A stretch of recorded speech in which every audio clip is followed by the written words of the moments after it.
বাংলাদেশের বাগেরহাট জেলা প্রাকৃতিক সৌন্দর্যে ভরপুর এবং এতে রয়েছে বিভিন্ন প্রাকৃতিক ও ঐতিহাসিক স্থাপনা। সুন্দরবনের পূর্ব প্রান্তে অবস্থিত এই জেলা জলবায়ু, বনাঞ্চল এবং নদ-নদীর সমন্বয়ে একটি বৈচিত্র্যময় পরিবেশ গড়ে তুলেছে। প্রাকৃতিক বৈশিষ্ট্য ১. সুন্দরবন। বাগেরহাট জেলার দক্ষিণাংশে অবস্থিত সুন্দরবন বিশ্বের বৃহত্তম ম্যানগ্রোভ বন। এটি রয়্যাল বেঙ্গল টাইগার, চিত্রল হরিণ, কুমির এবং বিভিন্ন প্রজাতির পাখি ও উদ্ভিদের জন্য বিখ্যাত। ২. নদ-নদী। বাগেরহাটে রয়েছে অনেক নদী, যেমন পশুর, বলেশ্বর এবং দরাটানা। এই নদীগুলো এলাকার মানুষের জীবনযাত্রা ও কৃষিতে গুরুত্বপূর্ণ ভূমিকা পালন করে। ৩.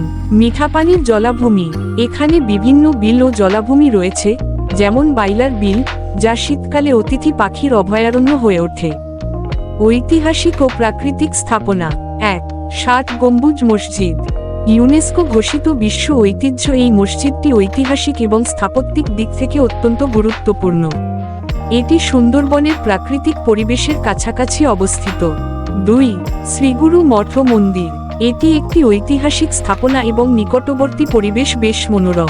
আবহাওয়া ও পরিবেশ। বাগেরহাটে উষ্ণমণ্ডলীয় জলবায়ু বিরাজমান, যেখানে শীতকালে হালকা শীত ও বর্ষাকালে প্রচুর বৃষ্টিপাত হয়। নদী ও বনাঞ্চলের কারণে এখানে পরিবেশ শান্তিপূর্ণ এবং শীতল।